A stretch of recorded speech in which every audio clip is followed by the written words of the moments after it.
You know, so I'm just trying to figure it out. Like, you're ready to roll! You know what I think? Have you ever had a colonoscopy? I actually have. Oh, okay. I think you need another one because you're too tight. Okay. Everything's backed up. It's not like a cow, like, Okay. You sound like a dead person, okay? It has to be quick. It has to be succinct. It has to be like with energy. It has to be ready to roll, ready to roll, ready to roll. I want it quicker. I want it faster. Okay, here, give me a shot. Here we go, guys. Wake up, Barstool. It's Wednesday. We got a big show planned. Mississippi State head coach Jeff Lebby, Memphis head coach Ryan Silverfield. We'll talk about the college football playoff rankings, NFL trade deadline, and right now, ready to roll! Ready to roll! Wake up, Barstool starts now! So much better. What a great...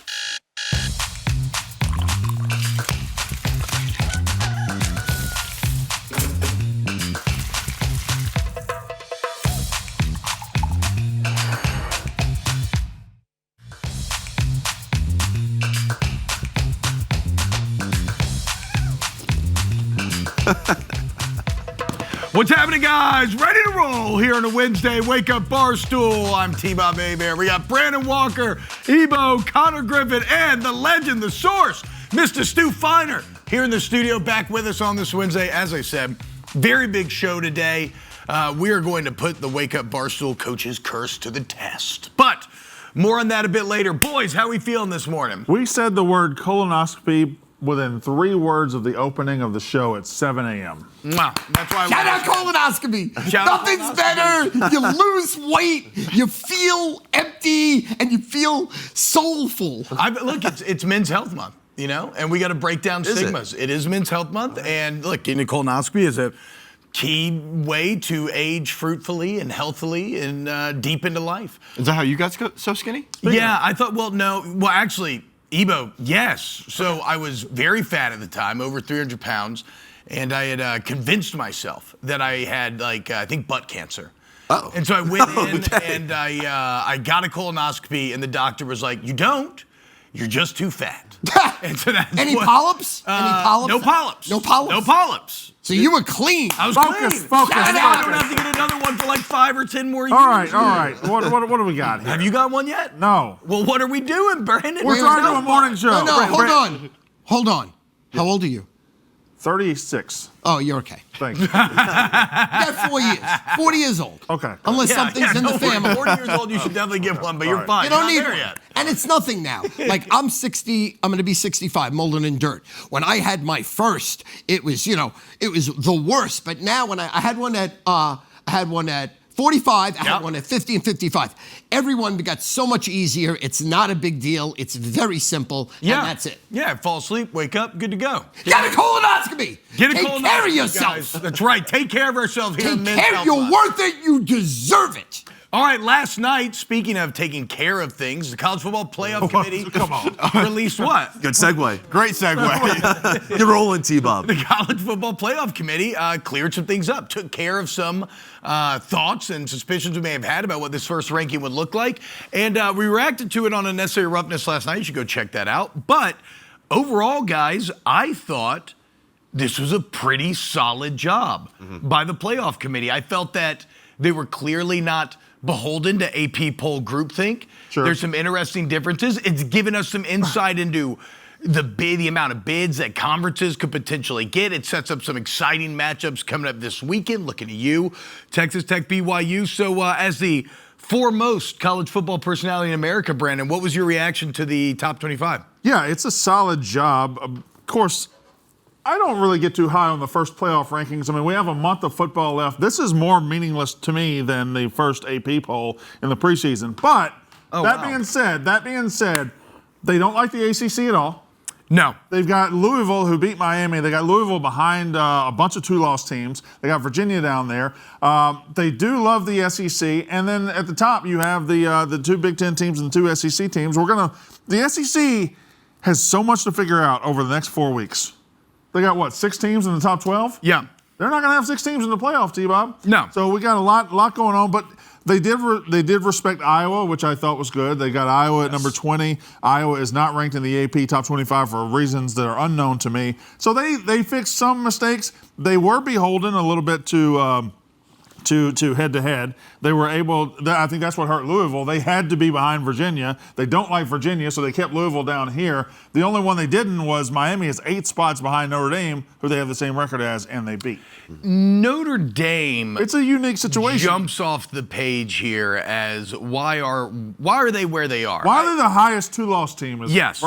Like what has Notre Dame done resume-wise that is more impressive than Texas or Oklahoma right now? That's what I would need to have proven to me, because Texas, I know they have looked not great in some of their wins, and that's probably what they're being dinged for, but they also have 2 more, much more quality wins than the Irish have, having wins both over Oklahoma and Vanderbilt, who rank highly here. So yeah, that was one of the big disconnects for me, is why Notre Dame at 10 and maybe not at 12 behind those other 2.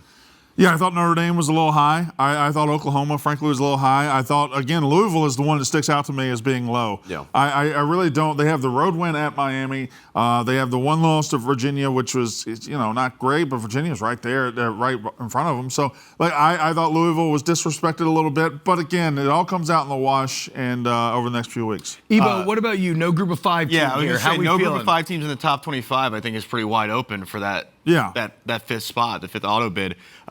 I just want to circle back to something Brandon said, and I want to make sure you're okay with the fact that you just went on record saying that the first college football playoff ranking doesn't matter. Do you want to take that back? You want to take that back? You may have opened this by saying that it doesn't matter. So do you want to retract? Hold on. Let us rewind to, what was it, 2014 when? Here's the thing, and what we all know to be true, the most important ranking in the history of college football was the first playoff ranking that ever got released, with Mississippi State number 1. There we go. So I absolutely believe the first playoff ranking means everything. Yes. It also means nothing, because I lived that over the next 8 weeks after that too. Connor, Fair enough. How about this, man? Like, would we ever have expected just 2 months ago that here we'd be sitting first playoff ranking and nary a mention of both LSU and Penn State? I know. It And we don't really have stinks. It really stinks. I will say the one thing from this that I really took away, I love the fact, and we're talking about Notre Dame and everything, why they're ranked so high. It does seem like the committee this year, at least, is really prioritizing eye test, how they look on the field. And yes, we're not going to be beholden to just, this team has 1 loss and this team has 2. So naturally, the 1-loss team is going to be above. I like how they're really playing it out right now. And with Oregon in particular, Oregon's 6 in the AP. They're all the way down to 9 in the CFP. They have not looked super convincing as of late. Now, obviously, they have a big game against Iowa in Iowa City this week, but that was a good sign for me, too, where, again, they're not into the groupthink, as you said, Brandon. They're really, really evaluating this on their own. There's a very good chance Oregon picks up a 2nd loss and is 10-2 and maybe way out of this picture for now. Well, I mean, they could get replaced up there this week by Iowa. Yeah. They got to go to Iowa. Iowa's number 20 in this poll. They've got 2 losses. And I know you spotted that. We were talking before the show. You see that as a trendy, kind of everybody's on that all of a sudden. But everybody's on it for a reason. Oregon hasn't looked very good. And the committee did. I will give them credit. The AP voters have fell in love with Oregon from the start and never fell out. And the committee's like, now, wait a minute. They haven't really done anything here. So I'll give them credit for that. Yeah, I mean, those 2 jumping off the page reflects, kind of the flavor of the week with both Iowa and Oregon, is that we're too high on Oregon, too low on Iowa. A lot of people citing the fact that Indiana had to go in there and barely escaped with a win, right? Sure. So Oregon's going to have to try to pass the same test. I don't know, Stu. Whenever I see, and I don't know what the betting numbers are saying, and maybe we can get into that a bit later, but whenever I see that sort of groupthink start to take place, I almost want to fade it. Just naturally, that no, maybe Oregon is as good and maybe Iowa is not quite what we think. Have you thought about these teams at all? Have you looked at what Vegas is saying? Well, as far as specifically Oregon, their A+ game can beat Ohio State, can beat Texas, can beat Indiana. We know that. We saw it. For some reason, their defense has not been shut down in the second half of the game, and also they do not pull away. They do not play great in close games.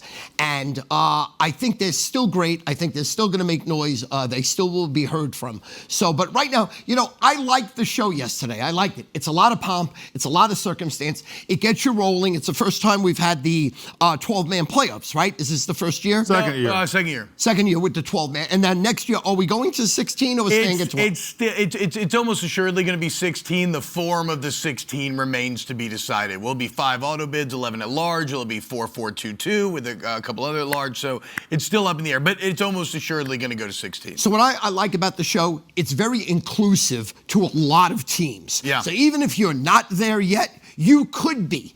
Even though you're not where you want to be, it shows you where you have to be. And this next month's going to be a great college football month. November's going to be absolutely unbelievable right into December. I'm extremely excited about everything. Well, I just love the show. I thought it was well put together. I think everything, there wasn't anything that you could say, oh my God, that's ridiculous. That hasn't happened yet. I think they did an excellent job. And they moved quickly yesterday, right? No forced commercial breaks, trying to drag it out. I mean, they gave you the top 25, you're in, you're out. And I like how you pointed this out because, yes, this doesn't have a lot of functional value, Brandon. Like, I think you're right there, but it does set the table. Right? Because look at now what this BYU Texas Tech game feels like coming up this weekend with them coming in at 7-8. And shout out to the Big 12, who we're partners with, looking like a 2-bid league right now in this first playoff ranking, but that remains to be seen. I agree with you, but they're at 7-8.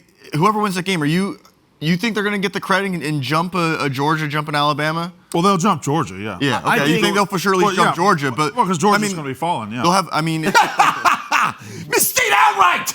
Not. No, not. We'll see, but it may be less about one of them getting jumped up and then maybe the other one getting knocked down. I just don't know if they're going to get the proper credit for beating a number 7 team in the country or number 8 team in the country, as if Alabama went and beat Georgia. I don't know. Well, I kind of trust the committee after this first one, but we'll see. The NFL trade deadline was yesterday, and this is a deadline maybe unlike some of the other sports, normally not that explosive, but you saw some major moves go down. I mean, the New York Jets enter a rebuild once again. It appears good now, Stu. They have, is it 5? I feel like I've read multiple. I read an article in The Athletic that said 5 first-round picks over the next 2 years, but then I keep only finding 2 each year. The point is they have 4 to 5 first-round picks over the next 2 seasons. Well, they have theirs, and they just picked up 3 yesterday, correct? Yeah. So that should be they 5. have 5. Okay, there we go. Okay, perfect. Thank you. Thank you for helping my brain not break. So 5 first-round picks over the next few years. Seems exciting, Stu.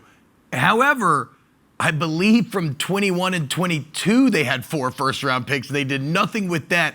Do you think the Jets can justify this fire sale that they engaged in yesterday, sending Sauce Gardner and Quinnen Williams out? I mean, the pulse of New York is tragic. I mean, it is so desperate. It is so depressing. And I actually don't think the Jets are going to do anything good with the draft picks. I really don't. I don't like Aaron Glenn as the head coach. I just don't like him. I don't like anything about him. I mean, he's not a college coach, which he's acting like a college coach. He's very condescending to me. I don't need to be talked down to. I'm 64 years old, and I don't like any of his schemes. He hasn't done anything to show me that from Detroit he's been able to transcend into New York. Now, yes, Brandon, your hand is up. Yes, sir. I pick you, Brandon. Go ahead. When has Aaron Glenn been condescending to you? You made that seem like it was a personal conversation. When I watch a head coach, when I watch you on this show, sure, and you talk down to me, meaning you give the aura that you're smarter than everyone else in the world, that you know more, that this is child's play, that everyone should just bow down and kiss your butt because you're talking. That's the feeling I get from Aaron Glenn. Now, if he had 3 wins, if he had 4 wins, if they're going in the right direction, yes, Aaron, I love you. He is dog poopy. I don't like him. I don't like anything about him. Listen, what they did yesterday was a must because they were going nowhere fast. But I don't have the confidence that they're going to make the right moves. And how about this? Even if they make the right moves, those players will not play well in a New York Jets system. Yeah. I just don't think so. You know what I'm saying? They've been perennial losers forever. If something could go wrong, it does. And it happens quick. It happens fast. There's no cuts by 1,000 knives. You're dead immediately. So I really feel very sad, and I don't have any confidence at all in anything the New York Jets will ever do. Stu, Jets, Jets. Stu, I have 2 things. Yes, sir. Number 1, I have never been condescending to you. And number 2, Someone like you should be honored when someone like me even talks to you. No, this is okay. Yeah, exactly. There we go. Okay, so the Jets. Because you're the smartest mind in college football, the sexiest. Sure. You've gone through the grind of in your teens being a nobody, being in your 20 as a has-been, and now all of a sudden in your 30s, more money than God, flourishing, a fabulous husband, Thank you. a fabulous father, the third strongest person at Barstool Sports. Yeah, I said it! Wow. Yeah, I said it! Big Cat, PFT, Brandon Walker! Wow. You are condescending, and you do. For the record, I just want to say it. You do. Thank you. Own it. Hey, No, I got it. listen, I'm good. Listen, Einstein didn't care how he talked to people. Neither should you. Brandon, you look great for 36. Yeah. By the way, Stu, by the way, I'm 46. Are you 46? He should get a colonoscopy. And you didn't have a colonoscopy? I know. Yeah. I know, Stu. It's bad. Have one now. Have one now. Not on the show. Okay, all right. Hold on. Okay, Last look. block of the show. We still got a lot we got to get to in the NFL trade deadline. I still want to discuss the kind of odd, seemingly incongruous Cowboy moves. Carly Ursay and the Colts going all in. But coming up next, ring them cowbells, boys. We got Mississippi State head coach Jeff Lebby stopping by the program. More Wake Up Barstool.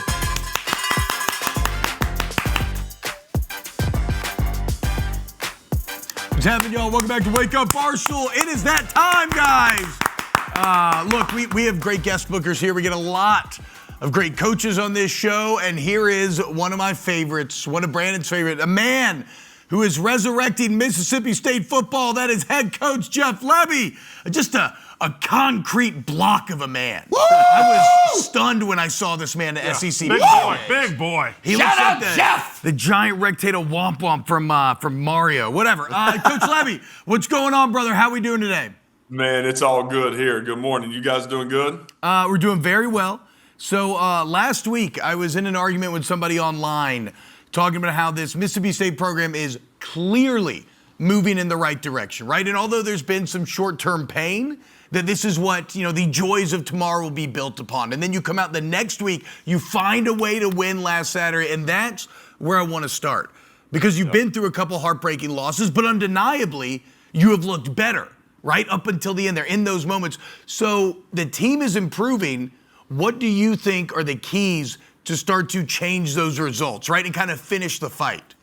Yeah, I think for us last week, it was being able to point to those plays in the fourth quarter that we made and finding ways to take victory. Our guys understanding, man, don't wait to go win. You got to go take it. You got to go attack it. And man, you got to throw the first punch, but then you got to be able to punch late and win the game. And so for us, that was huge, having the ability to play, far from perfect at times and being on the road and then making the plays in the fourth quarter to go win the game. So again, defensively, man, had some struggles, but then the way we play in the fourth quarter with 2 3 and outs, we get the fourth down stop, and then being able to score touchdowns on 3 of our last 4 drives offensively, again, for us was a huge deal. Man, it's something we got to go build upon. We've got obviously an unbelievable opponent coming to town this weekend, but our guys are incredibly excited to be able to go play ball and compete and find a way. Coach, hello, Brandon Walker, the #1 college football media personality in the world. And let me just hold on right there, boys. Do it. Do it, boys. There you go. I love it. Playing up, Yeah. Hail State. Coach, how did that sound to you? That's good right there. I love it. All the way in Chicago, that's big time. Yeah, they're going to be following me around all weekend in Starkville doing that whenever I point at them. But anyway, Coach, last week, one thing that national observers might not have realized or picked up on, the strength of the quarterback room that you've built right down there. Last week, Blake Shapen gets hurt. He goes out. A true freshman, Kamario Taylor, comes in, leads 2 touchdown drives. Shapen gets healthy. He comes back in, throws an interception, but then over the next quarter and a half is excellent and leads the team to victory. And then Shapen gives his game ball to Taylor in the post game. Talk about the quarterback room, and you've got the present with Blake Shapen. You got the future with Kamario Taylor. Everything is looking good. Well, the thing that I love is those guys love each other. And to me, that's what team is all about.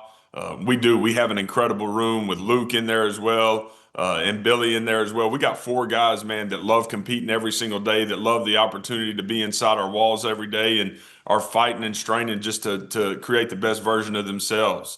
And with Camario being able to do what he did on 2 of his 3 drives, man, we don't find a way to go win without that happening. That's the reality of it. And then for Blake to be able to come back in, play as tough as he played the entire game, make the plays that he made at the end of the game for us to be able to go win, and then have that moment with those guys in the locker room afterwards. To me, that's what it's all about. These guys spend a lot of time in this building, and for them to be able to feel good after a big win is important. Coach, far be it from me to make anything about myself, but I just wanted to ask you one question. I just wanted to ask you one question. A couple weeks ago, we had a tough one against Texas. I was on the sideline. The touchdown happened right in front of me. But you can tell America right now that loss wasn't my fault, correct? That wasn't on me. I'm still allowed to come on the sidelines, correct? No, that had nothing to do with you. Wow. Okay. Boys. Clang it now. Clang it. Let's go.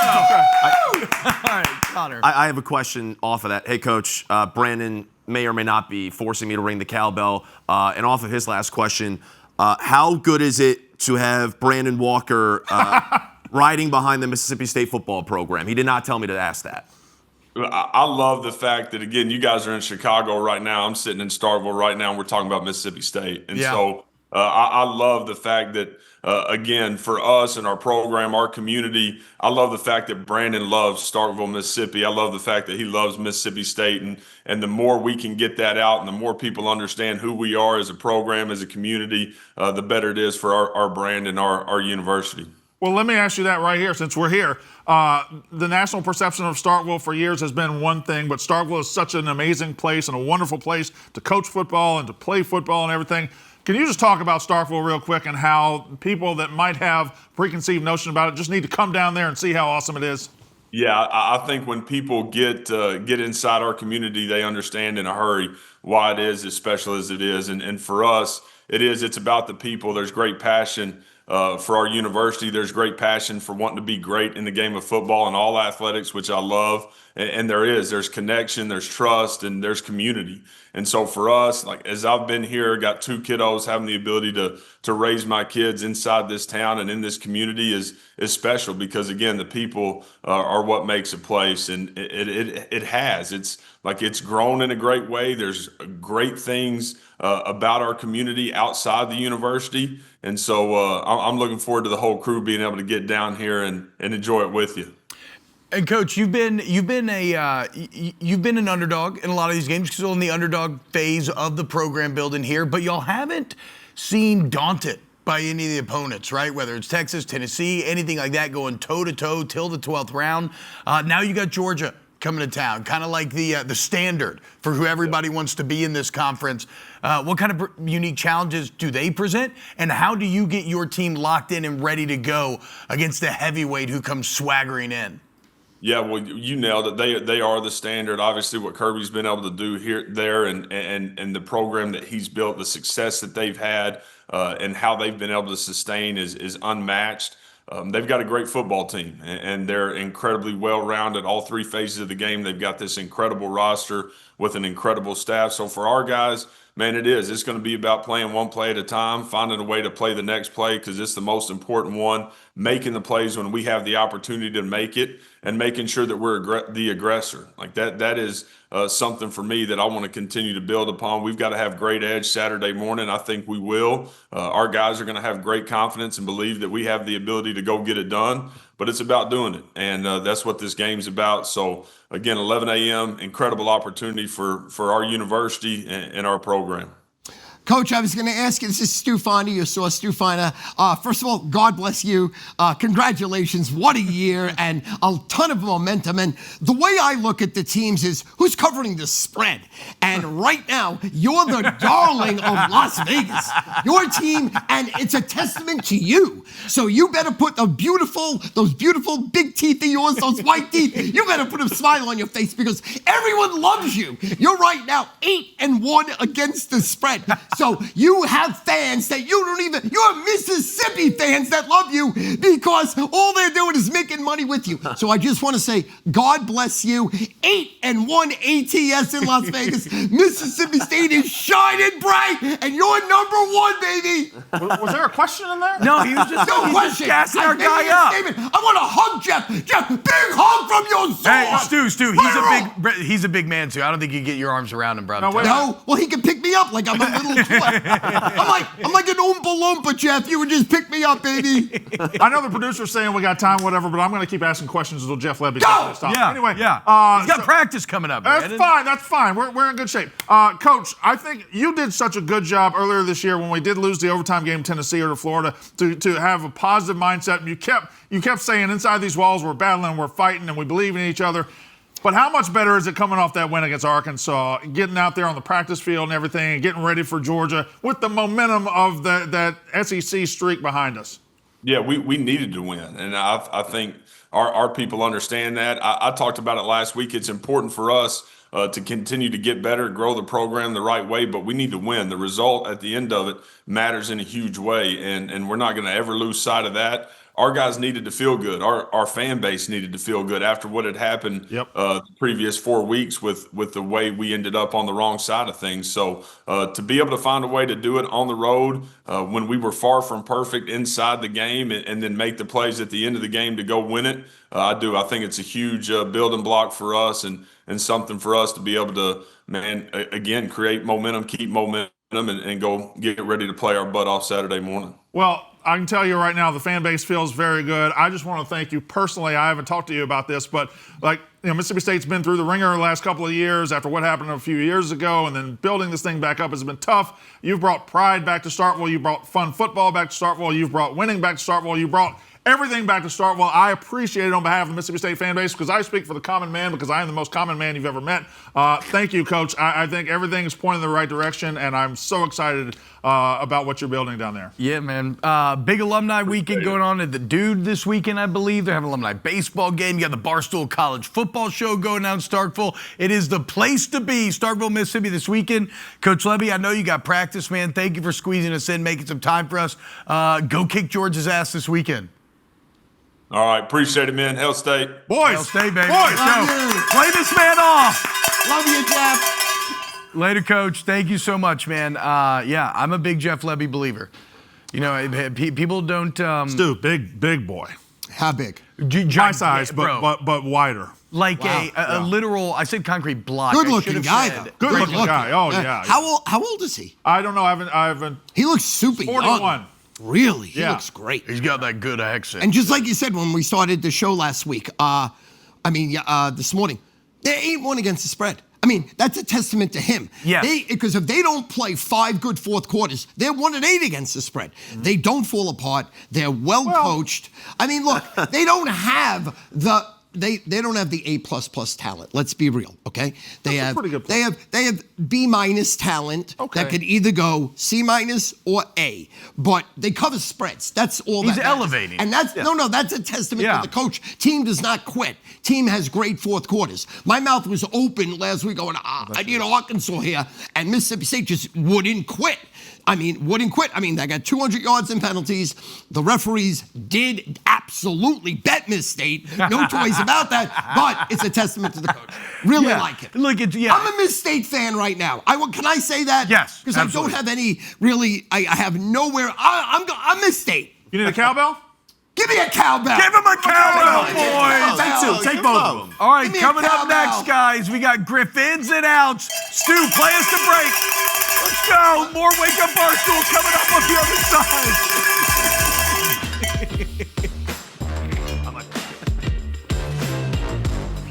What's happening? Welcome back to Wake Up Barstool. It is once again time for one of my favorite segments, Dap Up Ebo Right Now. We just had an entire off-air conversation about positivity. I didn't participate in that. Just give Ebo a dap right now, I didn't Brandon. participate in that conversation. This that was is Stu. so That was mean. Stu talking about. You're very positive. Stole it. Brandon. All right. Stole it. Whatever, curmudgeon. The point is, one of my favorite segments every week is Connor Griffin's Griff-Ins and Outs, where we look at what we're taking into this week with us and what we're leaving behind. Connor, take it away. Thank you very much, T-Bob. All right, folks, my first in something that I absolutely loved, need to see more of moving forward. Cardi B. Oh, okay. What? You know where she at, you know where she Cardi. be. She was at the Patriots game the other day. Sunday, she was with Robert Kraft. It was a great visual, the two of them in the suite. This is actually not the first time that they've been together. Brandon, this is a rapper, Cardi B, by the way. I know who Cardi B is. Shout out Cardi B. Yes, exactly. Whoa. They were together. Whoa. They were together back in 2019. Cardi B was giving a performance on stage, and Robert Kraft was dancing along with her. Now Cardi B's at the Patriots game. Her boyfriend is Stephon Diggs. They show her on camera right wait, next they're to still Robert together? Kraft. I believe so. Oh, okay. I might be wrong on that. I don't know. But She's pregnant. she's pregnant with With his Stephon kid. Diggs' kid, right? I thought that was confirmed. Okay. She's with him. My My bad, guys. I thought, And also, I thought they got into some Brandon drama wore his this red summer bottoms. with the Tusi. I don't know. My Look at bad. those red bottoms. Brandon does have the red bottoms. He says What- red bottoms. What does that mean? It's one of her lyrics. You wouldn't know it. If you don't know, you can't afford it, buddy. Well, I'm wearing Oh, it. it's like a Z job. Exactly. But it's on my feet right now. Yeah, Probably a gift. It was. probably knockoff. But anyway, Cardi B, this is like the reverse Taylor Swift. People get mad when they show Taylor Swift on the broadcast and everything. I'd be fine seeing 30 minutes of Cardi B and Robert Kraft in the suite every single week. I think that's such a great duo. So she's that I in wanna see because more of. she was sitting with the owner of the Patriots. It's the visual is perfect, and she's doing the celebration and everything like that. It's good. Anyway, that's my first in. Okay. I loved it. Thank you. Fabulous job. It gets contentious, Stu. Brandon does not No, like this I segment. think you do a fabulous job. Thank you very much, Stu. Well, my next out. Yeah, what's out? Speaking of rappers, it is the out is passing gas. Like that. NBA YoungBoy. I don't know if we have the tweet right here. The Miami Heat, this is from Heat beat reporter Ira Winderman. For the third time this season, the Heat are playing in an arena the night after an NBA YoungBoy concert. He's another rapper, Brandon. And it smells the same as the first two. Locker rooms literally are closed here in San Antonio with signs that they are being disinfected. So the Miami Heat are constantly following up NBA YoungBoy concerts in these arenas. It smells, Ira Winderman there isn't alluding to what it smells like. Popcorn? Maybe. Cotton candy? Flatulence. It's a family show, so Oh. I'm going to say passing gas. I will not say what gas exactly. Flatulence. Pink But- eye everywhere, Stu. That's why they had to disinfect it. Yes. Well, Aren't they talking about weed? potentially. I don't know. We're not alleging anything. Dandelions? NBA YoungBoy Dandelions is smell known nice. for his gastrointestinal problems. He's actually one of the foremost colonoscopy advocates. Every segment? I'm We're just going saying, all in. it's- We're going it's all in on Men's Health Month. colonoscopy. NBA YoungBoy loves men's health. He's fighting that battle constantly. The fact that they're trying to cast aspersions and say it could be marijuana is ridiculous. Do you have any non-rapper segments? Yeah, I'll get to it. But point stands, we need to clean this up. We can't have the Miami Heat constantly following the NBA YoungBoy stink fest in the locker rooms. We got to clean this up. I don't want to see any more of that moving forward. I wish my next in could be colonoscopies, but unfortunately it's not. It is quite simply gum. I love gum. I chew gum pretty much every single day. So does Danny Smith right here, special teams coach for the Pittsburgh Steelers. He's been there for over 10 years. He is Pittsburgh through and through, and he had an all-time gum game taking on the Colts the other day. He's watching his team absolutely beat down on the first seeded Colts. He's got a baseball in his mouth with this wad of gum. This is a football guy at its finest. I want to see more of this moving forward. I love the Danny Smith gum. I want to see every coach doing this. The ultimate respect is just having a massive wad of gum. It makes me respect you so much more. I mean, that bulge looked like he had some long cut in Yeah, there, that too. looked My like a God, chop. that was looked a full like a chop, mouth. but Little it's bit. way healthier. Exactly. Again, Men's Health Month. Sugar-free. And didn't Pete Carroll say he was always a gum smacker because he Yes. never wanted to be like caught on the sideline just kind of looking blank-faced and dead? It gives you something to do. I love a longtime special teams coach as well. Yes. With a team. I mean, it's just they're the real kind of underrated backbone of a lot of locker rooms. Shout out Danny Smith. Absolutely. Gum is in. My out, though, my next one is tribute videos. Tribute video. I'm getting done with the tribute videos. Miles Turner the other day, can't show the video. It was one of the cringiest tribute videos I've ever seen. He was back in Indiana.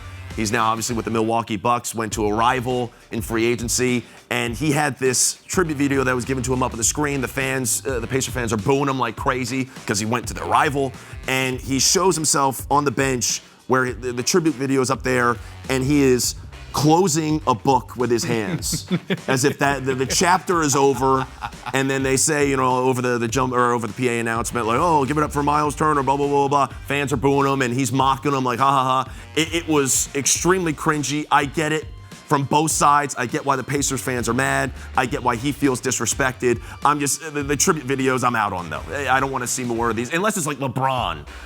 That's the thing. Go ahead, Brandon. Why did Miles Turner get a tribute video? So shouldn't you have to be good? I mean, in fairness, he was there for a very long time. Pacers had a good run.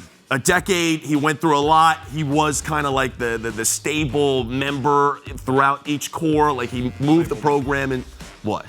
Stable member was funny. Yeah, I guess, but it's just in general, he has been there for a long time. They went through a lot of change. He stuck through it, and then he wanted to get paid. Pacers couldn't pay him, so he leaves. But going to a rival, naturally, you're going to get booed. And yeah, are we lowering the bar too much for tribute videos? I don't know. But I think we might do a tribute video to you on Mostly Sports. Hey, I would love that. See how you react. I would love that.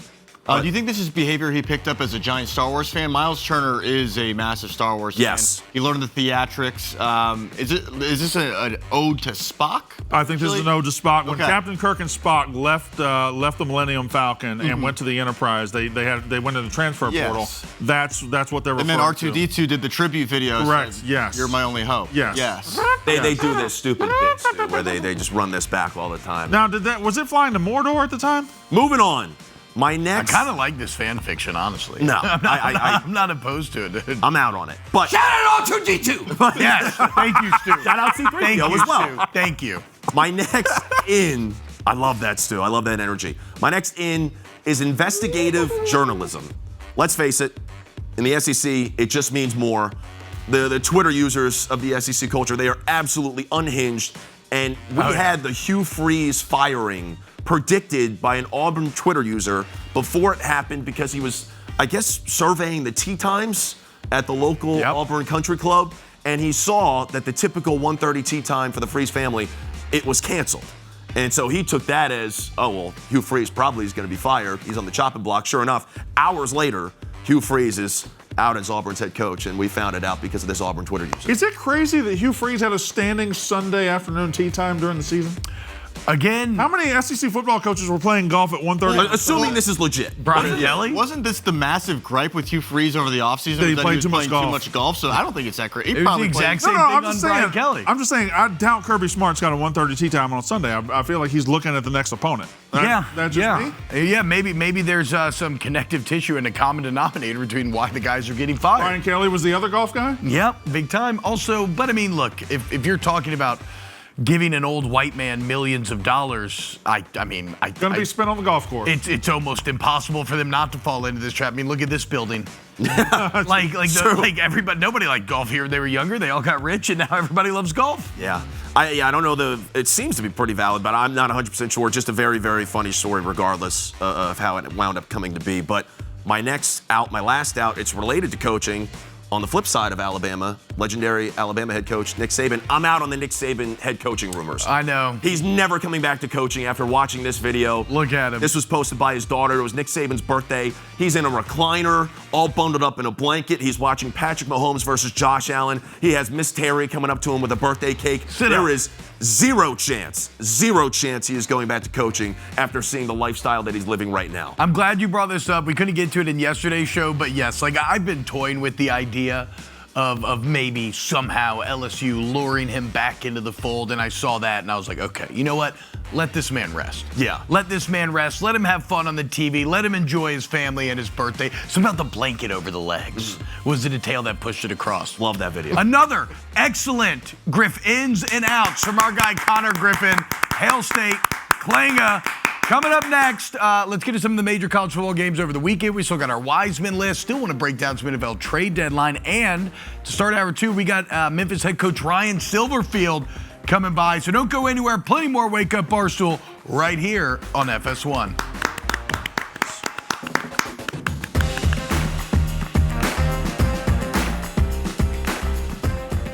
What's happening, guys? Welcome back to Wake Up Barstool here on FS1. We do it every week. It is time for the Wise Men. Brandon Walker, who should we be talking more or less about? when it comes to the Heisman Trophy. All right, so I usually like to use this segment to maybe highlight some lesser-known players or some players who are on the cusp of joining the Heisman conversation, players who have great opportunities. Right now, I believe we have a great value for the Heisman Trophy hiding in plain sight. He is one of the best players in college football, but his odds are way, way, way, way, way off from where they should be. It is Jeremiah Smith, Ohio State wide receiver. The best player in the country. I think almost universally people think he is the best offensive player, talent-wise, in the country. Yeah. His quarterback, Julian Sayin, is plus 175 to win the Heisman. Jeremiah Smith right now, at this very second, is plus 2,500 to win the Heisman on the DraftKings Sportsbook. There's no way these two guys should be that far apart. They're both part of the same machine. However, I'm going to lay out the path to Jeremiah Smith coming from behind and winning this Heisman over the next couple of weeks. If you remember Devonta Smith, when he won the Heisman in 2021, he had a great quarterback, Mac Jones. Yeah. But then they had the big game on a Saturday night against LSU, 3 touchdowns from Devonta Smith, including the one-handed catch in the end zone. He vaults everybody, wins the Heisman Trophy. You've got the best player, the most talented player in the country, Jeremiah Smith, at 25-1 right now, behind Julian Sayin, his quarterback. They have 2 gigantic games coming up at Michigan and against Indiana, basically. It'll probably be Indiana in the Big Ten championship game. He's got 2 back-to-back games. If Jeremiah Smith has 3 touchdowns or 200 yards or dominates or has a highlight in any way, shape, or form, he vaults everybody, and everybody, all of a sudden, you'll start seeing these sports writers saying, well, why not pick the best player for the Heisman? Why not pick the best receiver in the country for the Heisman? Jeremiah Smith is hiding right now in plain sight to win the Heisman Trophy, and nobody is talking about it. That's a good take. Solid take, Bree. It's shaping up that if you bet, or not bet, but if you cast your vote for the Heisman this year before championship weekend, I think you should have your vote revoked. Yeah. Because it is so tight, and it is 2 quarterbacks that are probably going to face off in the Big Ten championship game. You have Jeremiah Smith, you have Arvell Reese. Some people are saying in this office that they have the 5 best players in college football in Ohio State. I'm so sick of that narrative. I don't know if I'm buying that, but they are absolutely loaded, and one of those guys could take a massive leap forward in that championship game. But if they go to Ann Arbor, and Julian Sayin throws for 300 yards and 3 touchdowns, but 200 yards of that and 2 or 3 touchdowns is from Jeremiah Smith, everybody's going to all of a sudden look like, okay, well, this guy finally took the reins and is the best player on the best team, and he does against Indiana. I think he is poised. Again, Heisman often can be a highlight thing. Right. If you've got the best highlights. You got to have the highlight. If you've got the best highlights, and a receiver's going to have the best highlights, especially Jeremiah Smith. He just put one up against Penn State. He just put one up that's going to be right on a Heisman reel. I think Jeremiah Smith is hiding here. But does Carnell Tate also have that highlight ability? But he's eaten into it so far. But the sad reality of the Big Ten season this year is there aren't that many big games. True. And if Jeremiah, this is an if, but if Carnell Tate doesn't eat into him in these 2 big games left, the Michigan game and the Big Ten title game, then Jeremiah Smith is there for the taking. Okay. Everybody agree? It's a great take. No, look. Plus 2,500, it's value. Right. I mean, that's a bomb. And you made a great case that you stated how it could have happened with Smith. Sure. He did win it. Exactly. That's the same formula. Love it.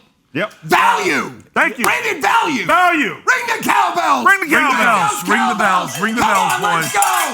Let's go. It's not even the same Ring thing. the cowbells. Can I show you how to ring it? You don't know how to ring it. You're just like doing this. So, like, I could ring it if I wanted to. It's just that I don't want to. My heart's not in it. Connor, can I say something right now? What's up? 3 words. Empire Strikes Back. Let's go! Yes, dude. That's what I'm freaking talking about, dude. I will ring the God, what a movie. That got me fired up. Shout out. I think I actually Empire prefer- Strikes Back. What a movie. That's when Yoda and Actually, that is Captain the Kirk. introduction of Yoda. Good job, Brady. Yoda You got and that Captain Kirk. correct. Captain Kirk. Yeah. And he's the only human on the Enterprise, correct? Correct. Okay. Yes. Well, Yoda's human, right? I think so. He's just wrinkly. Yeah. Actually, Connor, correct me if I'm wrong. I still believe we don't know the name of the alien race that Yoda is a part of. We do not. Why, In fact, we only know about who? Yoda, Yandel, and Grogu? Oh, my God. Yaddle. Yaddle, excuse me, Yandel, excuse me. Yaddle, of course, she's on the Jedi Council in the prequels. Yondu. He's from Guardians of the Galaxy. Yes, he is. Yes. Star Wars and Guardians of the Galaxy are the same galaxy? No. Not one bit. In your effort to confuse, all you're doing is exposing the depths of your own nerdy knowledge. I don't have knowledge. Yeah, you mentioned the Enterprise and Captain Kirk. Those are Star very Trek, well-known both things. from the same franchises. Well-known things. You know a lot of Star Wars details. Not really. With Yoda, and you just mentioned Yondu from the Marvel Cinematic Universe. Well, you're playing yourself here, Brandon. I'm just a big Michael Rooker Methinks fan. the lady doth protest too much, you big fat nerd. Get a colonoscopy already. It's Men's Health Month, okay? All right, every segment. I don't want you to die because you're sitting here making bad Star Wars jokes and not getting your butt looked at. Hour 2, Coach Ryan Silverfield from Memphis coming up. Keep it locked. This producer keeps yelling in our ear. Give him a whole lot. Let me see that butt, boy. What's happening, y'all? Welcome back. Wake Up Barstool, hour number 2. And once again, we are so lucky, so pleased to be joined by a premier head coach in college football. That is Memphis head coach Ryan Silverfield, the man back-to-back double-digit win seasons in the driver's seat for a G5 playoff spot right now. A massive primetime game at home against the Green Wave coming up Friday night. It's electric. It's great. Coach Silverfield, what's up, man? Thank you for waking up with us this morning. What's up, guys? Thanks for having me on. Thrilled to be on with y'all.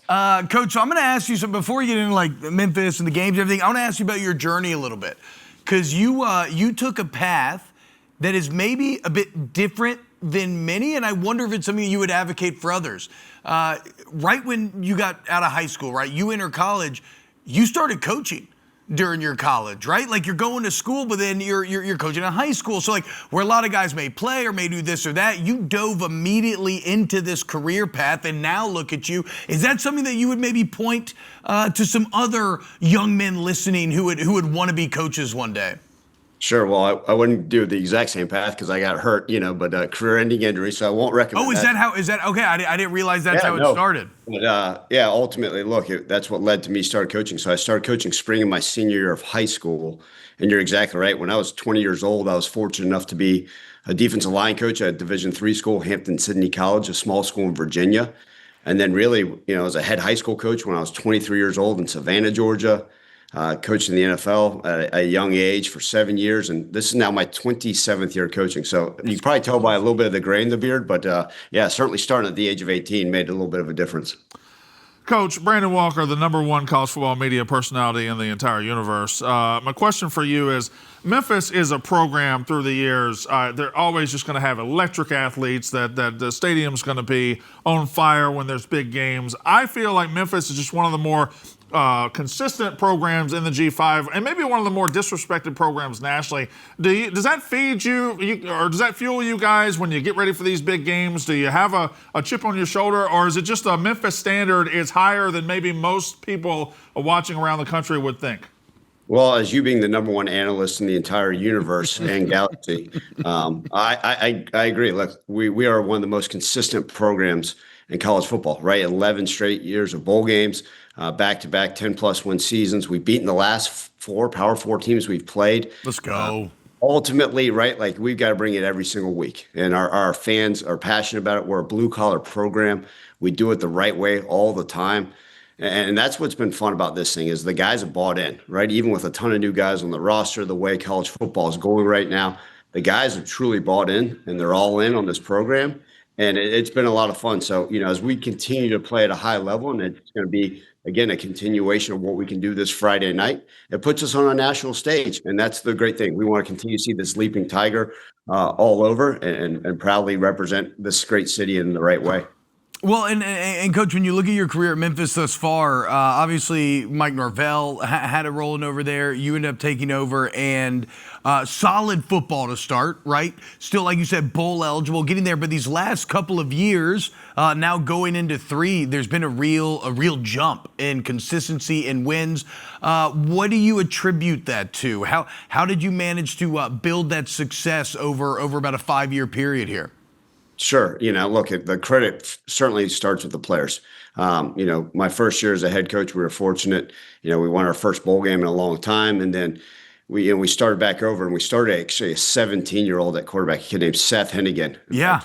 He was the first 17-year-old to start. And that year, he's the only true freshman to start in college football at quarterback. And then ultimately ended up being a 4-year starter, had opportunities to leave to go to quote unquote bigger name programs. but said, you know what? I want to be a part of Memphis. I want to continue to leave my legacy here. And I think that's when you got to see some of those wins going, right? The 10-win season, the 11-win season. And then you turn it back around to this year, and I think a lot of people were doubting what we'd be capable of, right? 78 new players. Our quarterback, who I absolutely love, and Brendan Lewis, who had probably won 5 games in 3 years as a starter, won his first 6 games here. So I think just the guys buying in and the way we've been able to do things at a high level here has been so great. And look, it starts with the great support from this administration, but man, the players have been absolutely awesome. Coach Ebo, the tiniest personality in college football. I would just like to ask, or maybe lend some sympathy as a fellow G5 fan. Maybe talk about, you talked about the turnover of the roster just now, how difficult it is to maybe achieve success at the G5 level right now, where your roster seemingly, you got coaches coming in from power schools, poaching some of your best players. Maybe just talk to some of those struggles and how you deal with that as a coach. First off, Evo, after this show, you're going to be the largest media personality in college football. The ratings should be through the roof when we're done. But I also got to send you a new sweatshirt. We got to get rid of that. We got to No. This is great. We love the Dukes. We love the Dukes. We love the Tigers. We love the Dukes. Damn it. We love the Tigers. Come on. We love the Tigers, damn it, for sure. So I think that's the nature of college football. And I think what's happened is a lot of G5 coaches, a lot of head coaches in college football are sitting there complaining about the way this thing's going, or complaining about this new modern era of rev share and NIL. Well, look, it's part of it. And you can sit there and complain. You can get run over by the train, or you can get in front of this thing, right? You can build the relationship with those players. You can sit there and say, okay, this is opportunities for us to continue to add to our roster in the right way.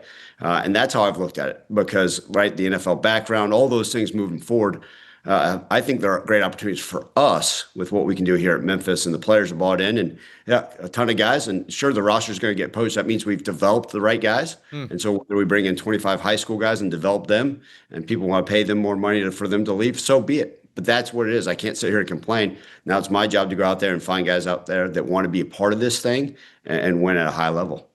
Coach, Connor Griffin's going to ask you a question, but before that, I just wanted to advocate on behalf of Ebo. He is, if you can send him some Memphis gear, please send that in youth small, and we will get him dressed up as a Memphis Tiger for next week. Come on. Connor, go ahead. I'm with my guy Ebo, but hey, Coach, related to Ebo's question though, with the G5 and everything like that, obviously last night we get the first college football playoff bracket. Memphis, as T-Bob alluded to, in that driver's seat for that G5 spot. Is that something that you address with your team? Do you try and shield them from that positive hype, or do you just teach them how to deal with it? How do you go about that type of recognition from the CFP? Sure. I think, look, it's always great to be recognized on a national level. But reality of it is we have to handle our business, right? And it's going to start, we talk about it all the time, and this is not coach speak, this is the truth in reality. We talk about having the blinders on. It doesn't matter if we were playing Arkansas, right after you win that game, everybody's patting you on the back and telling you you're great. You have to win every single week at a high level. And our guys have gotten that, right? I'm off the social media during the season. I can't, it's hard to get 17 to 24-year-olds to follow suit with that. Let's just focus on the task at hand. We want to be in the driver's seat and continue to do what we want to do, which was to win the American Conference. We have to beat Tulane on Friday night, and we got a hell of a matchup there. And so that's all we can handle right now, control the controllables. And I told them we'll look up at the end of the season, and hopefully we like the end results, and we'll continue to play a lot of football. Well, and Coach, I want to ask you maybe something that could be considered a bit personal here, but you're having so much success right now. I really love what you laid out just now about accepting the realities of college football, operating within them, embracing them, player relationships, all that. I think that's why you're such a good coach. You mentioned being a high school coach at age 23. That was at Memorial. Is that right? Do I have that correct? That was a 1-9 season. Well, this is dirty, T-Bob. No, it's not dirty because, guys, look at him now. My point is, at that moment, were you ever was there ever a moment where you're like, I don't know, man. Am I ever going to be able to do this? Because everybody's there at some point. Yeah. What was that like? Yeah, every single day of the week. I mean, look, we were terrible. I was a 23-year-old head high school coach. I was terrible. I'll be open. I owe, when I retire, because it's illegal for me now, I need to write Memorial Day a check and say, look, I apologize for setting that program back multiple years. But if I'm not the same coach that I was 23 years ago, it's shame on me. So look, I think I've gotten better over the years. I was painting the fields, doing the team laundry. I was just fortunate they gave me that opportunity at such a young age. But I grew so much. I mean, like every single year, even now, I think I'm a better coach than I was hopefully a month ago. And so I think learning those lessons, but those were some rough times, and I think that's added to some of the grays that I talked about in the beard as well. Love it. Coach Stu Feiner, how are you, sir? Good, Stu. How are you? Very good, thank you. And you're having a phenomenal season. Friday night's a special night for me because my show, Barstool Sports Advisors, is on 7 o'clock Eastern every Friday. So I have like 50 people over the house, and we party. We're going to go right into Memphis Tulane, and I am going to guarantee every person in the Feiner household will be rooting for Memphis. Let's They'll be go. rooting for you. We love you. God bless you. Friday night, Farmingdale, Long Island, 50 animals, guzzling beers, drinking anything that walks, eating food. And we go to this place called Zorn's, the greatest fried chicken ever. But we're going to be rooting for you, thinking for you, Coach. And Coach, I just want to say, big hug. I love you. I love you. God bless you. Great luck Friday night. Let's go. I tell you what, so I'm going to I'm an extra large, by the way. Sorry to interrupt you. I'm an extra large. Bring it all. I love free stuff. Well, listen, I'm going to be flying you here before your show to do the pregame speech. I can do it. Oh, your energy. Straight off a wrestling promo from the late 80s. I can do it. Let's do it. Congratulations. You'll no longer be hosting a show. You're going to be my right-hand man. You're going to be my hype guy. I love it. I love it. I love it. And then after, when we win on Friday night, I'll be flying out enjoying that party. I'll be there a little bit late, probably be about 3 a.m. But stay some of that chicken for me. Fair enough. It's an honor. It's a pleasure. I love you. Not to jump in on anything. There's no way the best fried chicken on earth is in Long Island. There's just no way. Yeah, I mean, there's no way. That's a good point. No way in hell. Brandon, This guy's in Memphis, How about Tennessee. this? Yeah. All I have in this bag right now is 3,000 Why do you have a cash. purse? It's a merce. Because I carry a lot of cash. I'm a cash guy. I'll bet 3,000 right now that my fried chicken, Zorn's fried chicken, is the best in the world. No chance it's better than anything in Memphis, Tennessee. Yeah, it's Stu. That's a It's high as hurdle. good. All right. As Coach, good. Sorry, Coach. Coach, My bad. Coach, We had to what fight that about- I battle. backed off. It's as good. What about you? Are you do you have a favorite? Are you fried chicken, barbecue? What's your favorite Memphis eatery to hit up? Or favorite Yeah, like I type say all of the food? time, if you look at my waistline, I've clearly hit them all up, and quite often. So I've got the expertise on food here in Memphis. But man, there's so much good food, right? I mean, I gotta be careful because I don't know who exactly sponsors the Memphis Tigers, and that's the last thing I need. True. You should have gone with this barbecue. Favorite barbecue like meat then. If you're getting barbecue, what's your favorite thing to get? Yeah, look, there's some places that got some of those good dry rub ribs, which I'd not had. Obviously, I was used to the wet ribs, being in the South, and then you come here, and there's a lot of places that have good dry rub ribs. And let me tell you, an under thing that a lot of people don't think about, the pulled pork nachos with some seasoning. Whoa. Oh, they will set you Shout over. out. I'd go for some for breakfast right now, actually. Oh, Actually, best ribs in the world are in Queens, right, Stu? To the Chinese restaurant. You're right. Spare ribs. Long tongue. Coach, you're the absolute man. Cannot thank you enough for waking up with us this morning. Again, guys, it's tomorrow night. It's Friday night in Memphis. It's a massive game. The American, the premier, Great conference. just a great conference, top to bottom, dude. The one of the premier conferences in the entire country, and it's going to be very exciting down the stretch here. Coach Silverfield, you're the man. Thank you, and kick some ass Friday night. Good luck, Coach. Absolutely. Good luck, Coach. Thanks. Appreciate you guys, man. Love being on with y'all. Enjoyed it, and hopefully we'll talk soon. Go Tigers. Go Tigers. Go Tigers. You know what's interesting? I didn't realize, and it's bad research by me, I didn't realize an injury is what triggered his coaching career. That's the same thing with Lebby. Lebby was at Oklahoma, and he blew out. He got an injury where he couldn't play anymore, and then he immediately went into coaching. So both those guys doing very well for themselves at this point. Maybe a colonoscopy would have prevented those injuries. Yeah, I don't know if that's medically accurate here on Men's Health Month, and I don't appreciate you taking colonoscopies as some sort of like joke or piece of. Well, I had to get it in. We had It's the every whole second. segment. Wait, quickly. Evan, Brandon, Yes, hello. greatest movie ever, Wrath of Khan. Wrath of Khan. I'm not that big of a Star Wars This fan, is though. not setting Alpha 6. It's setting Alpha 5. That was Ricardo Montalban. If you don't know, now you know. The guy from Naked Gun? See, the problem is all of your jokes are so accurately misdirected, right? Yes. So He knows what he's doing. So it proves you know exactly what we were talking about. And what we will be talking about next are the finer things Was Khan the in Hut? life. No, and Stu Feiner's going to give you his Chewbacca's favorite place the from the Klingon. weekend. More Wake Up Chewbacca's a Barstool. Klingon. Yes. Khan was the Hutt. Yes.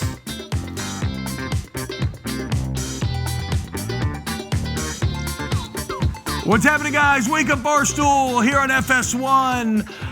Hey, Jer Bear, real quick. Georgia, Mississippi State coming up this weekend in Starkville. Barstool College Football Show going to be there. That's great. Yep. But I'm not on that show. That's right. And That's unfortunate, too. well, what's weird about it is See, there's the 4 people that are on it, plus Big Ev. It's me, it's Dave, it's Yeah. Dan, it's Casey, but you're not on there. no, I'm like the Squidward meme, watching all my roughness friends run around outside. Yeah. But the larger point is here, why would you not have the single biggest Mississippi State fan on the show the weekend it's going to Starkville? Good point. That's me. Why would you be the single big? What do you mean? You're not a Mississippi State fan. You're Obviously, you don't know my history. I mean, what are we talking about here? I've been a dyed-in-the-wool bulldog for years now. Look, I was in my mid-20s Did here. you go raise a barn after this? I was in my mid-20s. Is that here, your dude. Amish phase? I was going to say, you shave the Yeah, mustache off, dude. it kind of looks Amish in a way. That's me just hanging out in Starkville, doing my thing, tailgating. You have okay. So you use this photo to your advantage when you're talking now. This photo has given you problems in the past. No, This no. photo has turned LSU people against you, has it not? No, in no way did my favorite player ever, Kevin Mawai, completely dress me down and say that he would never be caught dead in another team's colors. That did not happen. Shout out Kevin Mawai. Shout out Kevin Wow. Mawai. Absolute What a monster. player. One of the first sinners that ever got really paid. Ooh, 4 what a- years, what a- 16 what a milli for great the Jets. jet. A great jet. But the point is, it's sad I'm not in Starkville. I'm the biggest. What would you like Bulldog to fan know? we The have. second biggest isn't going either. It sounds like Stu's throwing a banger party on. Yeah, that's true. Friday. Well, I mean, he's got to get ready to watch the Memphis game. Yeah. It's a big game Friday. Barstool Sports Advisors right into Memphis, Tulane. What a Friday night. Best fried chicken in the world. Perfecto. When you come to my house one day, I pray that I'll be honored to have you, your wife. I've been to your house everything. multiple times. Oh, well, for chicken, though. Sure. Okay. I've never been for chicken. I really want you to, because I want you to really dissect it, and I want a real rating. I think your mouth's going to be, they have chicken fillets that are just unbelievable. Okay. They're fried chicken. They're fried wings. They're wings without a bone. They're potato pancakes. They're French fries. They're cream spinach. They're cream corn.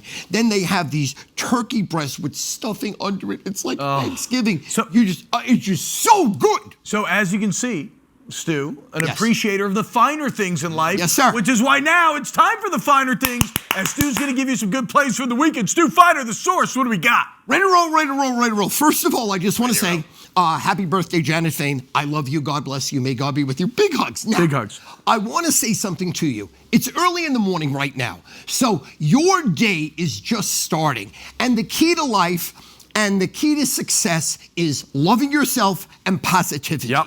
So you are never overmatched. As long as you believe in yourself, you love yourself, you're positive, anything's possible. Any dream you have will come true. And I want you to remember that. And that's from Wake Up Barstool. So your day goes great today. Thank Wake Up Barstool. That's the bottom line. Okay? I love you, Stu. Thank you. I love you. Okay, as you know, the Barstool Sports Advisor Show is on every Friday night, 7 o'clock. And how I make my money on this company is I sell my games. I have a paywall. The only person in this company, it's 400 people work here. I'm the only paywall. And we have what's called the Barstool Special, which has been unbelievable. Every week, I give 3 games and I charge you $69. And you pay me 8-1, 8-1, 8-1. And last week, it was absolutely unbelievable. How about these calls? Panthers outright, Vikings outright, and Falcons outright. Damn. Okay? So bottom line is this, Friday, 7 o'clock, Barstool Sports Advisors. It's me, Big Cat, Jersey Jerry. Wait, did you guys discuss the $250,000 that they won? Dude, it's insane. Is that unbelievable? It's insane. I mean, can't. is that bananas? And Big Cat is so smart because he knew on the show he had a big fight with Jersey Jerry saying, listen, you can never bet a parlay without me again. So now Big Cat has an assistant. His job is to make sure that they bet every game that Jersey Jerry bets. And that's how Big Cat caught that for $146,000. Unbelievable. Okay, let's get going here. NBA tonight, first of all. The Knicks are playing the Timberwolves at home. What a game. What a great game. Love the game. And I'm going to lean toward the Timberwolves in this game and take the number plus the 4.5. I also have two other light leans in the NBA tonight. I like the Nuggets minus 9.5 against the Heat. And the Spurs plus 2.5 against the Lakers. Now let's get over to college football. Indiana, Penn State. Big number. I think Indiana wins big. Yep. They're juggernaut. They're not losing. I think they're going to beat Ohio State when it counts, too. I think they're going to win the national championship this year, Indiana. I believe in Indiana. It's Indiana's year. Wait, Stu, real quick, hop in here. What's the number on that game right now? 14.5. 14? Oh, okay, 14. That's a bit...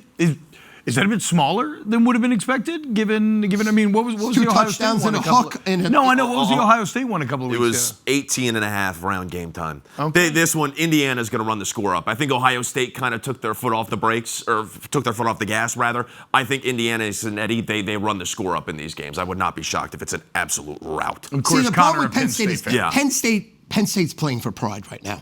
I mean, barely. They're a joke of the world. You don't want to be a joke of the world, especially being a great college football player.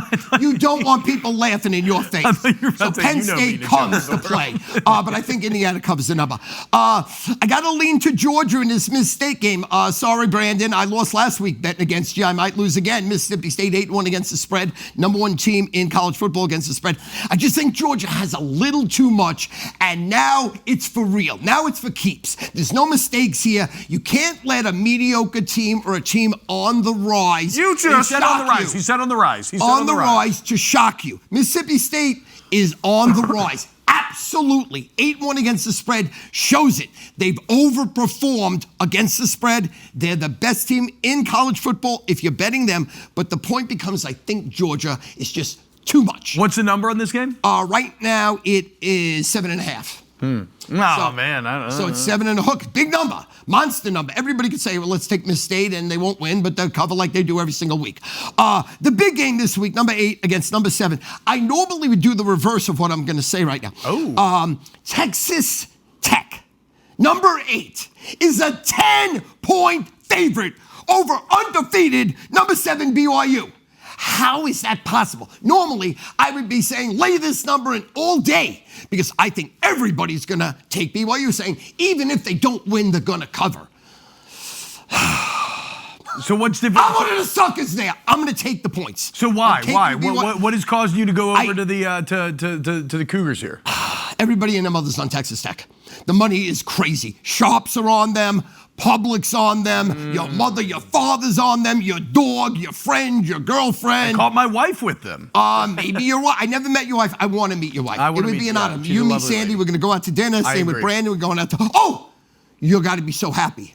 Why? I axed Mince out of my life. Did you? Why? When did that happen? No. Well, this has made me happy, Stu. I gained 3 pounds last week. Sure. And I gained 2 pounds the week before. That's eating with mints. That's 5 pounds. And I have to blame it on one singular human. And it's Ben Mintz. And you can't blame yourself. Out of my life. No, I can't own it. Right, okay. Ben, you're out of my life. You ain't ever eating with me again. Wow. At least for November. That's breaking news. I got Ben Mintz Never in a circle. again. At least for November. No mints in Ben November. Mintz, you're in a circle. You're not eating with me. You're a fat pig. So am I. I don't want to be like you. I don't want to be a blubber bum. I don't want to run the marathon in 5.5 hours and brag. I ran it an hour sooner, and I'm 40 years older than you, you bum. So there is no Ben Mintz. Bye, Ben. Bye, Ben. Okay, back to business. I'm gonna take a flyer on Auburn here, plus the points against Vandy. Everybody's betting Vandy. I'll take the 6.5. I'm gonna lay the number with Bama. Did he say he's doing 3 plays? He's like 6 plays in right now. No, these are the finer things. Relax. He's giving. Hey, when you have the source giving you picks, shut shut up. 30-minute segment right now. Go. So I like the number with Bama. My best bet right now, Texas A&M! I think they'll pound Missouri. I think they'll beat them senseless. Laying 7. I actually agree. 17. Some quick NFL. Falcons in Germany, plus the points against Indy. I'm probably going to bet against Indy and New England the rest of the year. Because all I've heard the last 3 weeks is Indy, New England, Indy, New England, Indy, New England. I think now they're overvalued, cat's out of the bag, they're gonna come down to earth, and I don't think they could still win. Just like New England won last week, not covered. Even does the Sauce Gardner trade come into any of this at all? Okay, no. Nothing at all. I like the Falcons in Germany. I like Tampa Bay at home against New England. Okay. I like Minnesota at home plus the points against the Ravens. And I also like the 49ers against the Rams. There you go. The finer things. There we are, baby. Have fun. Have fun. Put gambling in its perspective. Have fun. It's like going to a movie. It's like going out on a date. It's like eating a great meal. It's entertainment. There we go. Stu Feiner. I love you. The absolute legend. He loves you. That's why he makes you money every single week. Jared Barrett, let's just show how the sausage is made here. I didn't hear what you wanted me to talk about. What do you want me to talk about here? For baseball. Okay. That's why I didn't know. That seems completely out of nowhere. Let's allow Ebo another teensy tiny baseball segment. The greatest World Series I've ever seen just wrapped up. Ryan Dempster came on yesterday. It was awesome. Good luck, Ebo. Be more entertaining than Ryan Dempster. Okay, that's impossible, and also have to follow up Stu Feiner's Finer Things. Yeah. Okay, cool. I got one video. I'm gonna try to let it do it for me. Show me Freddie Freeman doing the worm. Oh, okay. Did you see this? Show me Freddie Freeman doing the worm. This is incredible. I do love this. Please. Great play, Ebo.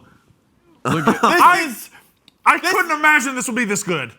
So, This I is have the some problem with thoughts. the Dodgers is they got too many likable guys. Dude, to me, This is awesome. like anybody can worm, but doing it from a full stand. Yeah. How did his knees not explode upon contact with the ground? I mean, He leans back. The shuffle, The walk into it. the worm into the twerk. I mean, this is. That's an incredible worm. I would never in a million years picture Freddie Freeman as somebody who could worm like that. No. I think I can worm. I think I can worm like that. I look at think that we should video, try it.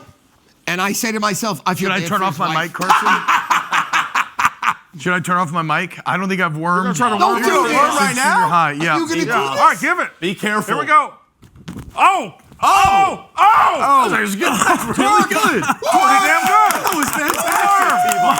Good worm. Oh my God. That was amazing. Oh my That was unbelievable. It made a big noise when you hit them. That was scary. He's doing the fake celebration Wow. and pretending he has a hamstring injury. That was pound and grind, baby. My knees hurt. That hurts coming from a stand about as bad as I thought it would. All right, we'll be back with we're doing Hannah next. Yeah, we're doing Hannah now. I think so. Yeah. Yeah, we're doing the Football fashion report coming back. up next. Halloween Be right back. edition. Oh my! Get this guy some. That was amazing. My test. That was. No, that hurt me. Look at it.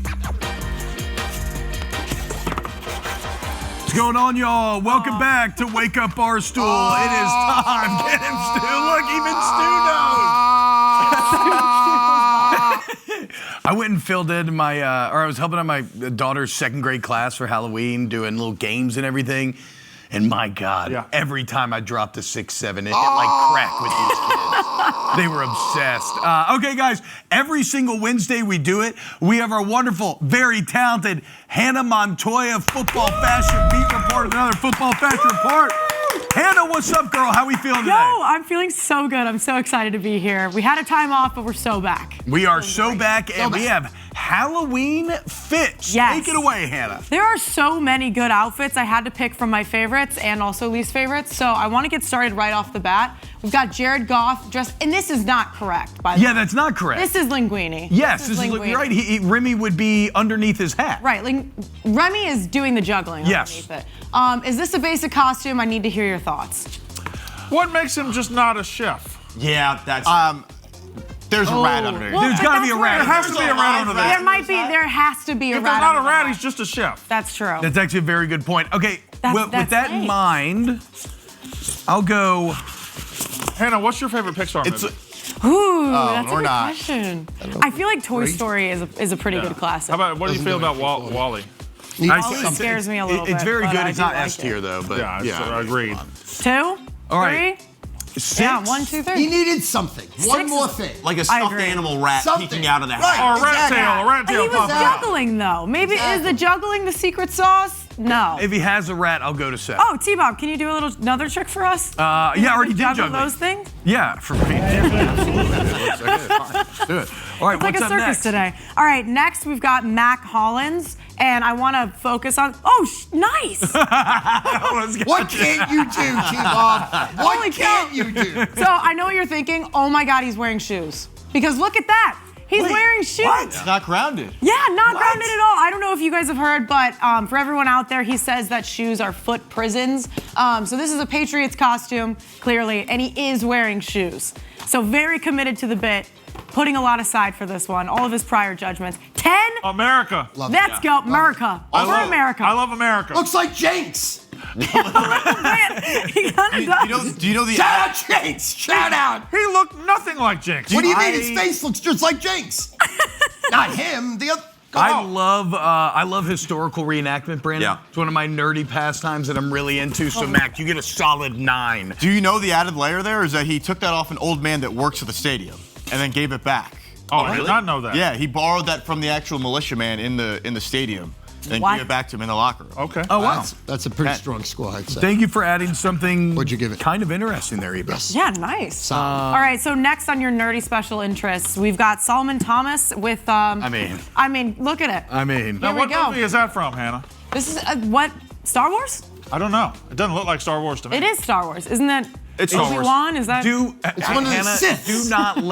do not let Brandon Is it a mess with you. Sith? There's never been anything more Jedi or Star Wars than got what a this robe man and like is a what boxer? Solomon There's a Thomas is lightsaber. wearing right now. Yeah. Star Trek? Yeah. I don't know. There's no It's horses quite in literally. Star Trek. It's Mace Windu. Is he Data? Is he Sulu? Brandon is a very irritating person. This is Oh. the number one thing he does to irk me, and it's infuriating. This is Obi-Wan Kenobi. That's a Is it football though he has a purple lightsaber? Are we sure it's not Mace Windu? Shout out Obi-Wan. It looks point. Is it blue or is it purple? That's purple. It looks blue. I'm sorry. I apologize. You're our Then it's only probably Mace hope. Windu. It's Mace Windu. Which, by the way, guys, you should go watch the old Cartoon Network Clone Wars animation. Watch Mace Windu fight the droids if you never have when he crushes Grievous' chest. It's incredible. That's a lot of lore. I'm happy that you provided that. Shout out. I knew that was coming. I couldn't give much background. Who he played for? Who he played for? Mac Hollins? Solomon Thomas, who I just found out is still playing football. Oh, Mac Hollins was the other guy. Yeah. Who he Cowboys. played for? Cowboys. Cowboys. See, look, Hannah, certified ball knower. Ebo, get your game up, dude. Come on now. He keeps Okay. just trying to expose me, but yes. Oh, Okay, wow. what we Okay, got here? next up, this is the Dolphins staff. Oh. This is everyone really committing to the bet. I A wanna little on focus- the nose from a bunch of people who are basically dead men walking. Yeah. A lot of people were saying that this is the most fun they're gonna have during the game, was just watching. I like this guy. He's committed. He looks like one of the people that like audition to do the scream behind the scenes stuff for like amusement parks. So who is this? This is literally people that just work for the Dolphins. Okay. Okay. Yeah. You know what? A lot of commitment. With all the bad and all the pain they're going through, yeah, I like a little fun. I like a little fun. it. Let's go 8. I dude. love that. a little, Brandon. a little Hell yeah, dude. 88. Positivity. You gotta Stu. find some joy in life when you're a Dolphins fan. Yeah. Give him a 10. I just love you guys talking about joy. And Brandon Brandon's hates got the got the You one. think it's a bomb? Is that an authentic one, or would you give a 0? Let's focus on winning a game, Dolphins. How about that? Yeah. Get the ping pong tables out of there. What are these, Halloween costumes? You live in Miami. There's Work for no the ball Ravens. What is it, Halloween? Okay, moving on. We're gonna get a little bit romantic here. Okay, Josh Allen and Haley Steinfeld. Oh, it's a 10. Look at that. 11. Waterboy, incredible. But Want Me to Kill Them poster is I just so love- good. The oh. sign. Sinners was one of the greatest movies ever. People Yeah, don't but think this so. is- I think so. I think so too. Stu. I love that movie. I'm with She you, just man. talks. She is so hot in that movie. Whoa! Awooga. It's Vicky hard for her to Valancourt. not be hot, truly. Vicky Tens. Valancourt. Yes. Yeah. Vicky, I Great mean, reference. Oh, wow. Man. Is this the highest rated one so far? I think it's deserved. I think it's super deserved. Oh, you have to see 10, it. 10, 8. Ebo, what would you You correct? have to see it. I just feel bad for Josh Allen with the whole centers thing. So Who cares? You How took about you 2 be points secure? off? How about you be secure in yourself, bro? You want to watch Michael B. Jordan make out with your girl? You're insane. Yeah, I guess Michael B. that's my You follow-up can spit question. in my wife's mouth anytime you want. Don't worry. All right. Whoa, I'm glad I didn't say that. I'd be in human resources right now. I didn't say that. It was QB that. Stu being shocked by something you said is actually crazy. Okay, my God. Next up, Joe Burrow went as the Joker for Halloween. And I don't know if you guys know this, but he has said on the record before that he doesn't dress up for Halloween. He's said it over and over, and also proudly saying, I did my own makeup. He went on a spiel about how he doesn't do it. That's not very good. No. It's not very good. No. He needs, you got the money. Bring a professional makeup artist in and just go ahead and do it. No, You gotta dress up, do it's it. pretty good, dude. But he did do it It's himself. not that good. Heath Ledger did his own makeup in The Dark Knight. I think maybe it's an homage to that. I don't know. right? Yeah, now he's dead. I'm pretty sure he did. I thought that was the whole bit.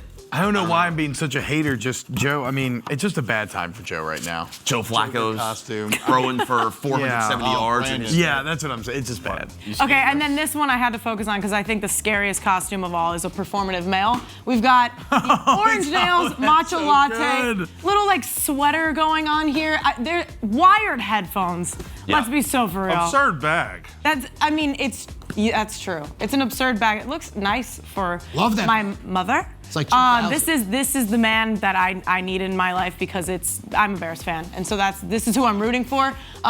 So I can't say too much, but these are also toe shoes. His toes have a camel in them. Oh. Are they? So. Oh, what? They're like flip-flops of shoes. Leave that alone, Excuse me? T-Bob. You're in enough trouble. What? No. What's Leave it wrong with alone. wired headphones, Stu? I use wide head. I do too, but you know what you're doing. What do you mean? You know what They're you're doing. convenient. They're cheap. You should They're chop better than it's also a AirPods. vegetables statement. and talking to the It's a mic. statement. Does anybody have any video. matcha? Yeah. He's missing like a book about like women's Yeah, rights yeah, and then yeah. walking around with that. No and I think that's Labubu. the one of Any yeah. book. Yeah. Noticeably no Labubu. My son cracked open a $500 Labubu the other day. That's apparently. so great. That's so grand. Yeah, good Are for you gonna him. steal it and sell it or? No, hell no. Just Okay. let him ruin it. Just wondering. I don't think you should either. haha. So overall, what are we rating this one? Oh, sorry. I gave it a 2. I like the I look at- performative male stuff, so I'm gonna go 8. The sweater is a perfect foundational piece. Love that. I actually You do are love the very sweater. close to this outfit. Very close. He's got a lot of money. I've been deciding that this winter I want to be inspired by who's the guy that wrote Moby Dick, Stu? Why am I blanking right now? I don't know what. Melville? Yeah. Didn't he used to wear like the old like northeastern like seaman sweaters? I want to wear like seaman sweater? I want to wear like New England seaman sweaters. Well, seaman on it. Yes, like those kind of thick wool, maybe a little bit of a turtleneck type deal. Seaman sweaters. Yeah. Yes, of course, a Got a little semen sweater. stain on the. Yeah. Toothpaste.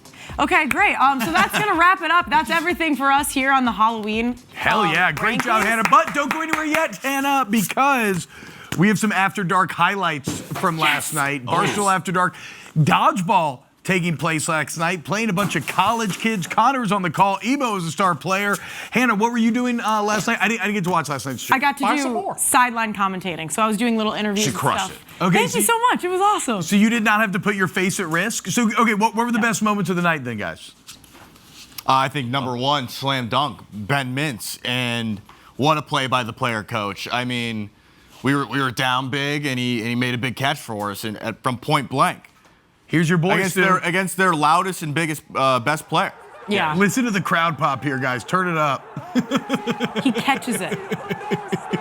Even the guy's teammates were cheering. I mean, Look at Hank. We had to call a performative timeout just to celebrate that. It was so big. So that was Noah Smith from Grand Valley State. Every single time he got somebody out, he would go, bang out, bang out. No. And so he just turned himself into the biggest target imaginable. And when Mincy caught that, everybody just went berserk. They hated Noah Smith. Bang out, bang out. Every other team also cheered for him. Yeah, Like in yeah. that moment, it was the most together you could. Epic moment. It Well, really I mean, let me say something about Ben. Besides him being a fat pig and an embarrassment to himself and his friends and his family, he really is an extremely, like Dave Portnoy, an underrated athlete. He really is really good at tennis. No. He's an underrated athlete. If you see him shoot a basketball, I saw him hit 8 in a row once. I thought it was fake. The guy can go.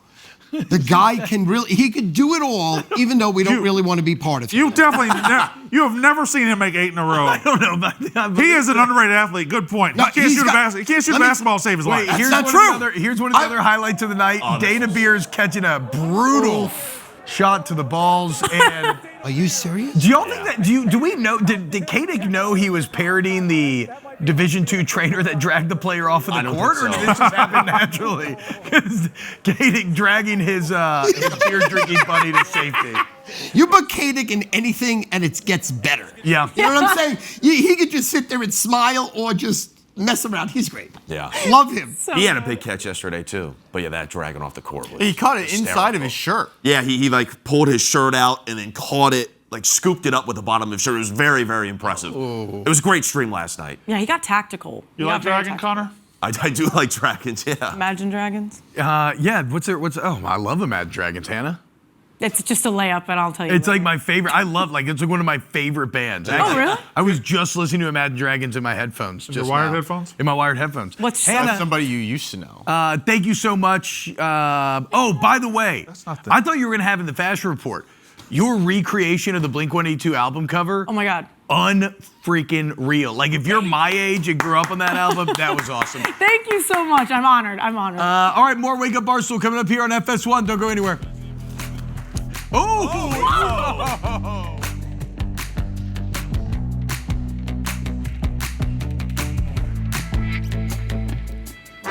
What's happening, y'all? Welcome back to Wake Up Barstool. All right, so we touched on the trade deadline to start the show, and then we haven't gotten back around. We talked about the Jets. They're going all in. They got a ton of first-round picks. We have little faith they're going to come through in it. Next, let's look at the Colts, because the Colts are hot right now. The Colts are all in. Like you said, Stu, they kind of been the toast of the town.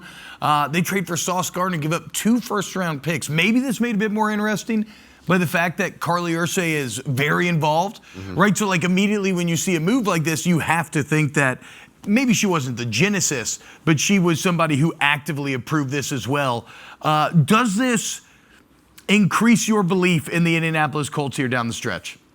I think NFL in-season trades move me the least of any in-season major trade. I think it's baseball trades. I like this. Have the most impact, most obvious visual impact. NBA is very obvious. Basketball's way up. Yes. The two that come to mind that are recent are Von Miller was a big acquisition and Christian McCaffrey. Yeah. But I feel like for the most part, these kind of go away pretty quickly, and you don't really see the fruits of it until maybe a year later or so. So I don't know if this really makes a difference or not. This is for now. It's also for later. Sauce Gardner's still under contract. relatively. That's the thing. He's under contract. He's 25 years old. Like, it's 2 first-round picks, but I mean, defensively, a shutdown corner is right behind pass rusher in terms of the hardest thing to find. Like, I can maybe justify this. It's also, corner is not very robust. Like, we see guys all the time who come into the league, dominate, and then, like, in the snap of a finger, they're done. They're done being an elite corner. So I don't know. This is also not a top of the first round pick. The way they're trending, this is like pick number 24. Right. Well, so the thing that concerns me here, though, I like the buzz around the Colts. I like the fact that they're aggressive at the deadline and everything. They got to be supremely confident that this Daniel Jones era is going to work out, and he's the guy. If they're giving away 2 first-rounders for the future, I don't know. That worries me a little bit, but it shows me that they're confident in what they have going right now, and that this is a real championship window that they have if they are giving up this future to get somebody like a Sauce Gardner. I don't know. I got to be honest. My stance will be determined later when Seth weighs in with his stance. Correct. Whenever Seth, the Super Colts fan, tells us what his stance is, that is my stance. The only thing about that, Connor, is they're playing so well, to Brandon's point, they're not going to be in position to draft a quarterback, even if they don't believe. And, like, are you going to go find a free agent who's going to be better than Daniel Jones? Like, do you want to be the Vikings who say, okay, bye, Sam Darnold, we don't want you anymore? And, well, we'll see how JJ ends up being. But it's an interesting food for thought. Colts going all in. Dallas is a bit confusing here, because before the season, they trade 2 first-round picks for they trade Micah Parsons for 2 first-round picks, but now turn around and get rid of a first and a second for Quinnen Williams. So it's like it seems incongruous. It seems a bit at odds with one another, Stu. But they didn't trade. Oh, excuse me, Stu. They didn't trade Micah Parsons because they wanted the 2 first-round picks. They couldn't come together on a contract. Fair. They couldn't come together. If they could have come together on a contract, they never would have traded him. They traded him because they weren't going to get anything for him, so they had to. Now they do this to strengthen their team. Sorry, Stu. Oh, no problem at all. Sauce Gardner, first, just back to him for a second. He had 2 of the best 2 years anyone's ever had, his first 2 years. Last 2 years have not been as good, but bottom line is this, still an amazing player. I would do that trade all day. I think it's a big pickup, Sauce Gardner. Now, Williams is having a very poor year, uncharacteristic, but he's a monster. His A-plus game could change the entire game. I love the pickup for Dallas. I really do. They need to put pressure on the quarterback. They're very vulnerable in their secondary. So if every single game they have to outscore people, similar to what you just saw, they can't do it. You got to put pressure on the quarterback. You got to sack him. Williams is an amazing upgrade for them. And I think day one, first game, a prop, you play him way over. He's going to get a sack or two. I love the pickup. Yeah, and it's showing the Dallas. And again, these lottery, the picks, I'm sorry to interrupt you. No, go ahead. The picks, similar to what Brandon said, these are mid-20 picks. This is not your first 10. They're crapshoots. They're lotteries. No one can see in the mid-20s you're going to pick up somebody great. So it's not guaranteed. Gardner is a shutdown corner most of his career. Williams is a bona fide pass rusher, puts pressure on the quarterback, disrupts the whole offense. Both of them are great players, just not on the Jets. Yeah, the Cowboys. Cowboys showing you too so that they have sad. not. They have not punted. They have not punted on the season, which is crazy because it's going to be tough in the NFC to make a playoff spot now. Yeah, no, without a doubt. But I mean, for them. Well, Jerry Jones, they have a puncher's chance every weekend. Jerry Jones said it on his thing, on his show that it was on Netflix or wherever that was. He's a showman. Right. He's a carnival barker.